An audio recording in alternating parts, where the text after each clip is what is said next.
Bismillahirrahmanirrahim. Alhamdulillah wassalatu wassalamu ala Rasulillah amma ba'd. Alhamdulillah kita berjumpa kembali di pembahasan kitab An-Nahwus Shaghir li Fadilatul Syekh Sulaiman bin Abdul Aziz Al-Uyuni hafizahullah taala. Dan insyaallah di pertemuan ke-8 ini kita akan membahas tentang alamatul i'rab. Tanda-tanda i'rab. Setelah pada pertemuan sebelumnya kita membahas apa itu mu'rab, apa itu mabni. Kita juga sudah membahas apa saja yang mu'rab dan apa saja yang mabni. Kita juga sudah membahas bagaimana cara meng-i'rab untuk yang mu'rab dan bagaimana cara i'rab untuk yang mabni. Dan insyaallah di pertemuan ke-8 ini kita akan membahas apa tanda-tanda i'rab. Ya. Maka Syekh Hafizahullah taala berkata, وهي الضمة للرفع والفتحة للنصب والكسرة للجر والسكون للجزم. Ya, tanda-tanda i'rab itu yang pertama adalah dhammah untuk rafa', fathah untuk nasab, kasrah untuk jar, dan sukun untuk jazm. Ya, kita sudah belajar pada bina ya, baca ada mabni al fathi, mabni al dhammi, mabni al kasri, mabni al sukun. Ya, dilihat di kondisi akhir dari kata tersebut. Ya. Adapun untuk i'rab, maka kita katakan marfu'un wa alamatu rafihi dhammah, mansubun wa alamatu nasbihi fathah, majrurun wa alamatu jarrihi kasrah, majzumun wa alamatu jazmihi as-sukun. Seperti itu. Kemudian saya berkata wal aslu an takuna zahiratan, dan asalnya tanda-tanda i'rab itu nampak. Seperti Muhammadun nampak dhammahnya, Muhammadan nampak fathahnya, Muhammadin nampak kasrahnya, lam yuhmil nampak sukunnya. Secara asal nampak. وقد تكون مقدرة مستورة في 5 مواضع. Dan terkadang tanda-tanda i'rab ini muqaddarah, tersembunyi, masturah. Ya, terkadang nampak dan terkadang masturah, tersembunyi. Ya, kapan tersembunyi? Tersembunyi pada 5 tempat. Ya. Jadi secara asal nampak, tetapi dia akan tersembunyi tanda i'rabnya pada 5 tempat. Yang pertama adalah pada al-ismul mudhafu ila ya'il mutakallimi. Ya, pada isim yang diidhafahkan kepada ya mutakallim. Baik. Contohnya adalah sadiqi. Ya, sadiqi. Jadi maksud dari isim yang diidhafahkan seperti ini ya, ikhwah. Sebentar. Nah, isim yang diidhafahkan. Contohnya ada kalimat sadiqun. Sadiqun, dan ada kalimat Muhammadun. Ya. Sadiqun, Muhammadun. Ini kan masing-masing memiliki memiliki arti yang sendiri-sendiri ya, arti yang berbeda. Sadiq artinya teman, Muhammad artinya Muhammad. Tidak ada kaitannya. Terus bagaimana sekarang kalau kita ingin mengatakan, oh dia temannya Muhammad. Dia temannya Muhammad, maka kita idhafahkan Muhammad kepada Sadiq. Ya, kita idhafahkan, kita kita tambahkan Muhammad ya. Kita tambahkan Muhammad kepada Sadiq, maka menjadi Sadiqu Muhammadin. Nah, ini namanya mudhaf ilaih. Ya, yang diidhafahkan, disandarkan, ditambahkan. Nah, sekarang bagaimana jika dia diidhafahkan kepada ya mutakallim? Apa itu ya mutakallim? Ya yang memiliki arti sebagai mutakallim, orang yang berbicara.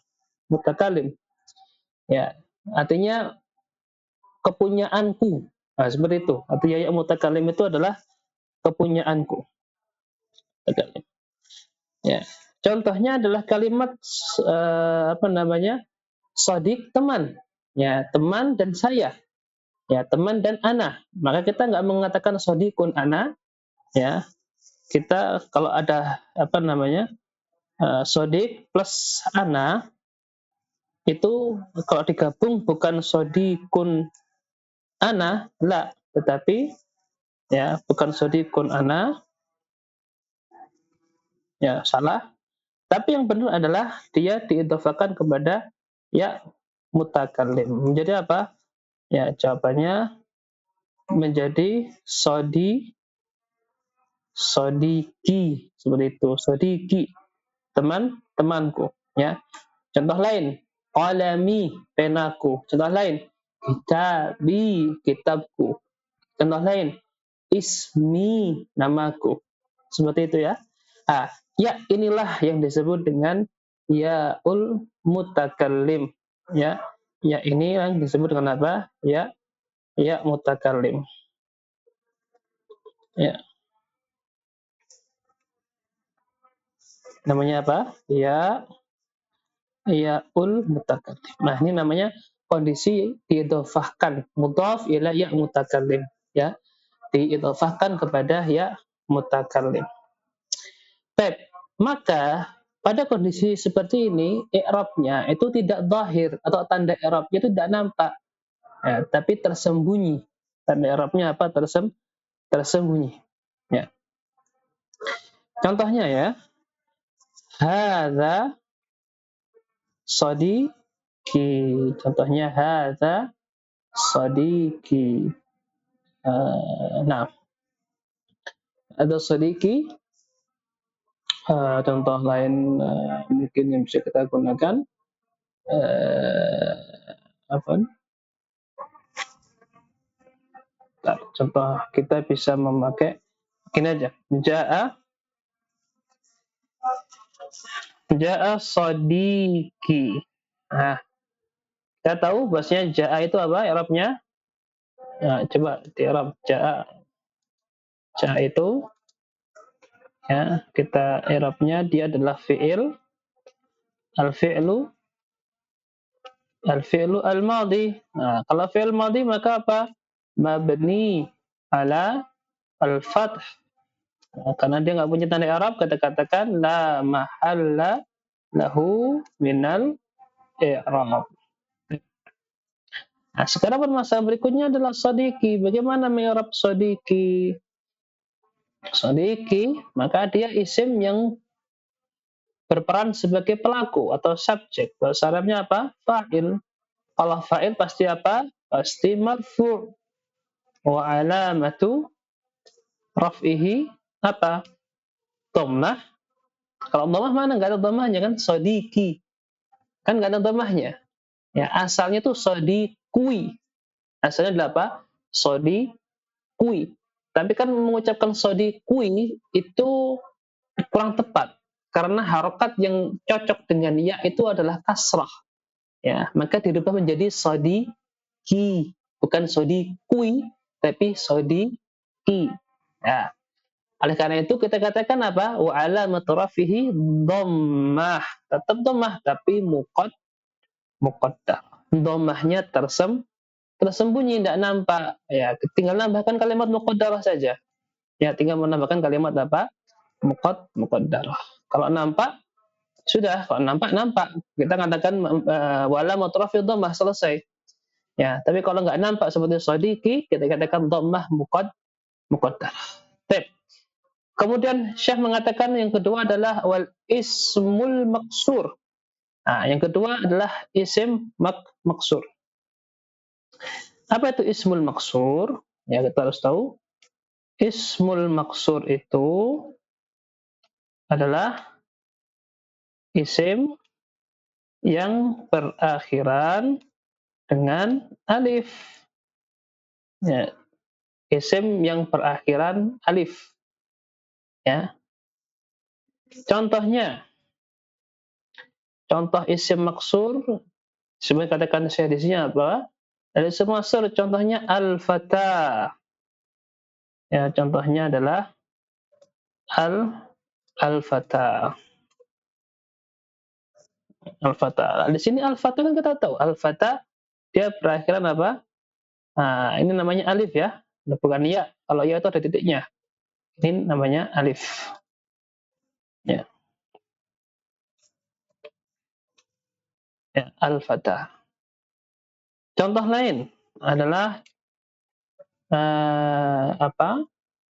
Ada al-Mustafa, atau contoh lain seperti al-Asa. Al-Asa juga dia berakhiran dengan alif, ya.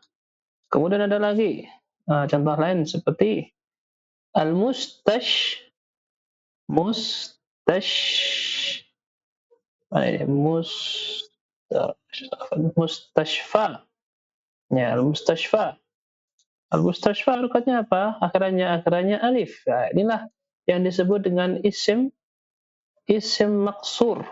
Yang disebut dengan al-ismu al-maksur, yaitu isim yang berakhiran dengan alif sebelumnya fathah. Bagaimana cara mengi'rab isim maksur? Contohnya adalah pada kalimat ja'a al-fata. Apa i'rabnya? Ja'a sudah terlewat, ya, sudah kita sampaikan tadi. I'rabnya ja'a adalah fi'lul madhi mabniun ala fathi la mahallahu min al-i'rab. Ya, sekarang al-fata, apa i'rabnya?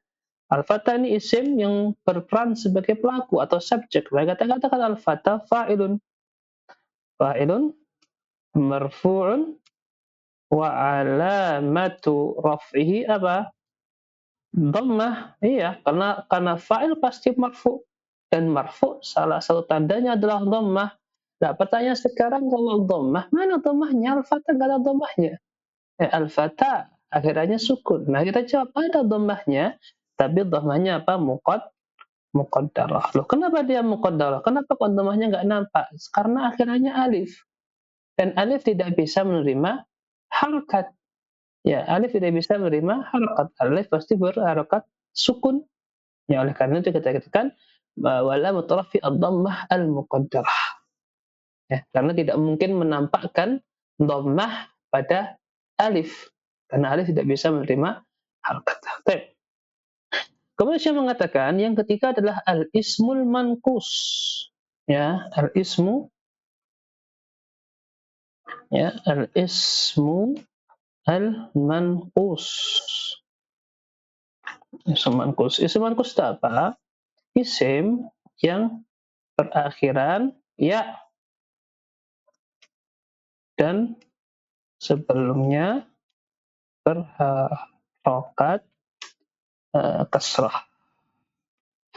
Isim yang berakhiran ya dan sebelumnya berharokat kasrah. Itu maksudnya sebelum ya harokatnya adalah, dan huruf sebelumnya harokatnya adalah kasrah. Kemudian saya memberikan pengecualian, ada kecuali fi nasbihi, atau ada nasbihi, kecuali pada kondisi nasabnya. Ya, jadi isim manqus itu, ya, isim manqus itu hanya pada kondisi ar-raf'u wal jar, ya. Isim manqus itu hanya pada rafa dan jar, ya. Kalau nasab enggak. Kenapa? Kalau nasab nanti kan bisa muncul. Sekarang kita kasih contoh. Contoh dari isim manqus adalah kata siapa? Beliau mengatakan al-qadi. Al-qadi itu artinya hakim, ya. Ya, saya mengatakan contohnya adalah al-qadi. Al-qadi dari sini, al-qadi akhirnya apa? Akhirnya ya, ya kan? Sebelumnya harokatnya kasrah. Contoh lain, al-muhami. Ya, al-muhami akhirnya ya, sebelumnya kasrah. Contoh lain, ya. Apa lagi? Al-qadi, al-muhami, kemudian apa? Tips. Mungkin sementara dua ini, ya, ada berapa? Saya masih belum mengingatnya. Ya, contoh al-qadi atau al-muhami. Al-qadi itu artinya hakim, kalau muhami itu pengacara. Nah, contohnya adalah kalimat ja'a al-qadi. Ja'a al-qadi. Bagaimana mengi'rab kalimat qadi? Nah, kita katakan al-qadi, karena dia sebagai fa'il, kita katakan fa'ilun marfu'un wa alamatu raf'ihi ad-dhammah. Mana dhammahnya? Al-qadi. Kan nggak ada dhammahnya. Ya, jawabannya dhammahnya muqaddarah. Ya, nah, Apa sebabnya? Kenapa dia muqaddarah? Kenapa dhammahnya nggak ditampakkan saja? Kita katakan ja'al qadiyu. Ya, bagi orang Arab, hal seperti ini dianggap sakilu fil lisan. Dianggap sesuatu yang berat di lisan untuk mengatakan al-qadiyu. Ini berat bagi mereka. Ya, ya berat dalam arti apa namanya? Kalau diucapkan dalam pembicaraan, dalam perkataan yang panjang terus al-qadiyu, padahal seharusnya yang sesuai dengan ya itu adalah kasrah, dan yang paling gampang untuk ya itu adalah sukun, bukan diberikan harakat di akhirnya seperti itu. Ya, sedangkan kita mengatakan kita lebih ringan mengatakan masmuk daripada kita mengatakan masmuka. Ya, lebih mudah mensukunkan daripada memfathahkan. Ya, maka sama kasusnya seperti itu. Ya, dianggap istisqal. Ya, dianggap mendomahkan ya itu berat, apalagi di akhir. Ya, oleh karena itu, ya, ya-nya nggak ditampakkan. Ya-nya nggak ditampakkan. Maka kita katakan fa'ilun marfu'un wa alamat rafihi ad-dhammah al-muqaddarah. Ada dhammahnya tetapi disembunyikan, ya, disembunyikan. Berbeda halnya ketika dia sebagai maf'ul. Ra'aitu al-qadiyah. Al-qadiyah. Nah, di sini maka kita katakan ra'aitu, ra'aitu kan ini ada fi'il dan fa'il kan. Nah, fi'ilnya itu ra'a, melihat, fa'ilnya itu adalah tu, saya. Ya, tu itu saya, ra'aitu. Ya, katabtu. Itu kan tu-nya itu katanya saya. Itu sebagai fa'il pelakunya. Berarti al-qadiyah i'rabnya apa sebagai apa? Nah, karena sudah ada fi'il, ada fa'il, berarti dia adalah apa? Maf'ulun bihi. Dia sebagai objek. Kalau maf'ulun bihi maka apa? Marfu', mansub atau majrur? Pasti mansub. Nah, wa alamatu nasbihi. Apa alamat nasabnya? Fathah. Sudah selesai. Loh, kenapa tadi kok nggak bisa tapi tadi kok dikatakan dhammah muqaddarah, sedangkan sekarang dikatakan fathah saja, nggak dikatakan fathah muqaddarah? Maka jawabannya, karena mengucapkan al-qadiyah itu lisan, di lisan itu ringan. Berbeda mengatakan al-qadiyu, ra'aitul qadiyah, itu ringan. Berbeda dengan ja'al qadiyu, itu istisqal fil lisan. Kedua al-qadiyi, itu juga istisqal fil lisan, berat di lisan. Ya. Oleh karena itu kalau kondisi rafa dan kondisi jar, dia tidak ditampakkan harakat i'rabnya atau tidak ditampakkan alamat i'rabnya. Maka kita katakan dhammah muqaddarah atau al-kasrah muqaddarah. Berbeda dengan kondisi nasab, maka kita katakan al-fathah cukup tanpa muqaddarah karena nampak harakat-harakatnya. Kemudian yang ke berapa? Yang keempat. Wal mudhari'ul makhtumu bi alifin ada jasmihi. Yang keempat adalah fi'il mudhari' yang berakhiran dengan alif, kecuali dalam kondisi jazm, ya, kecuali pada kondisi jazm. Ya, bagaimana fi'il mudhari' yang berakhiran dengan alif? Contohnya adalah yakhsha. Contohnya tadi apa di kitab? Contohnya adalah yakhsha. Yakhsha. Nah, di sini yakhsha kita lihat. Yakhsha ini fi'il mudhari'.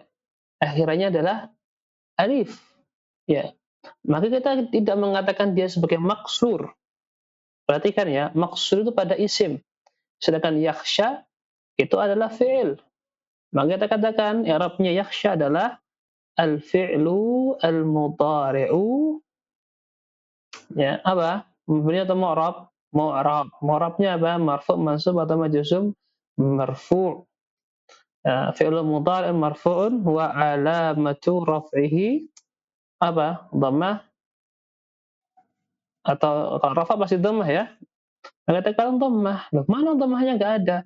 Sekali lagi, karena akhirnya alif. Alif tidak bisa menerima harakat, maka kita katakan dhammahnya muqaddar. Seperti ini. Ada jazmihi kecuali dalam kondisi jazm ya. Kalau kondisi jazm nanti dia tandanya dengan menghapus huruf ilahnya. Kan sudah pernah kita pelajari ya pada bab fi'il amr ya, di antara caranya adalah di antara cara menjazmkan fi'il mudhari' adalah dengan menghapus huruf ilah pada fi'il mudhari' mu'tal akhir.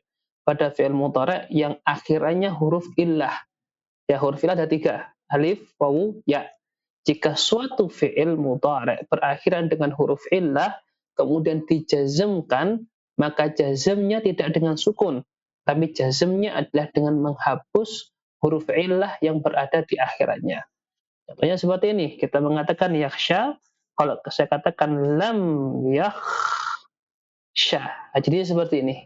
Alifnya dihapus. Ya, kenapa? Karena dia kemasukan lam, yang mana lam ini membuat fi'il mudhari' menjadi jazm. Kemudian yang terakhir adalah Syekh mengatakan wal mudhari'ul makhtumu bi wawin aw ya'in ada nasbihi wa jazmihi. Yang terakhir adalah fi'il mudhari' yang berakhiran wawu atau ya, kecuali dalam kondisi nasab dan kondisi jazm. Contohnya yad'u dan yusalli. Ya, perhatikan di sini yad'u. Nah, ini kan berakhiran dengan apa? Berakhiran dengan wawu, dan yusalli berakhiran dengan ya. Ya. Yad'u berakhiran dengan wawu, yusalli berakhiran dengan ya. Maka bagaimana i'rabnya? Ya, i'rabnya kita katakan al-fi'lu al-mudhari'u marfu'un wa alamatu raf'ihi ad-dhammah. Ma dhammahnya yad'u, wawunya sukun, tidak ada harakat dhammahnya. Maka katakan dhammahnya ada tapi muqaddarah. Ya. Begitu pula yusalli. Yusalli kita katakan dhammahnya juga ada tapi muqaddarah, ya, tapi muqaddarah. Bukan yusalliu tapi yusalli. Tidak yad'u tapi yad'u, ya. Jadi dhammahnya seharusnya ada di wawu dan ada di ya, ya. Tetapi karena ada suatu sebab, ya. Ini sebab kita pelajari di kitab lebih lebih luas lagi apa sebabnya, ya. Maka dia tidak berakhiran dengan dhammah tapi berakhiran dengan sukun, dengan sukun, tetapi tanda i'rabnya tetap ada. Tanda i'rabnya muqaddar. Kecuali nasab dan jazm. Kenapa? Karena kalau ketika nasab kita katakan lan yad'uwa walan yusalliya.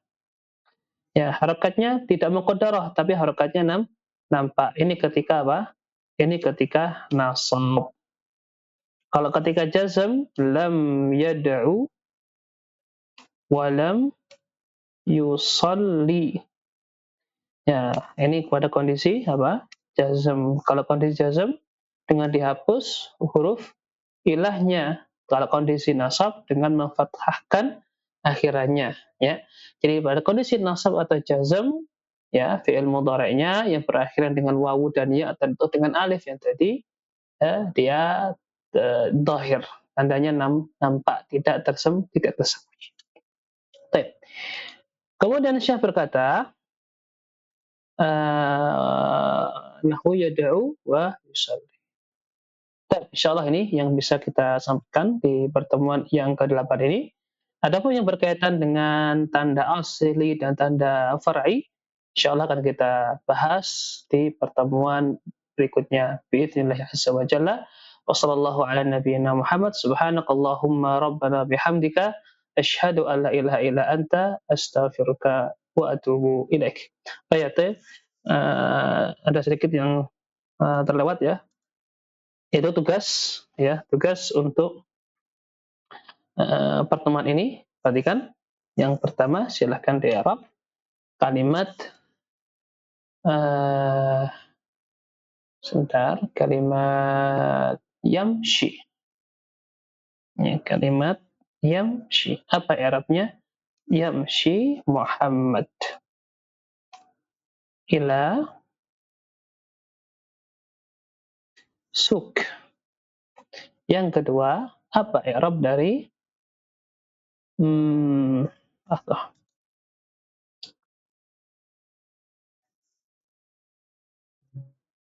zahaba al-muhami ilal mahkamah.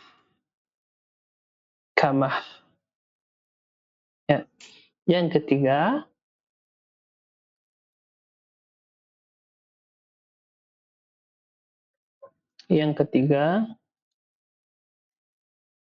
Yad'u ya, yad'u sadiqi yad'u sadiqi ila as-salati. Nah, silakan 3 soal ini bisa ditulis, kemudian diberikan harakat, kemudian di-i'rab kata per katanya. Wassallallahu ala nabiyyina Muhammad sallallahu alaihi wa subhanaka wa bihamdika asyhadu an la ilaha illa anta astaghfiruka wa atubu ilaik.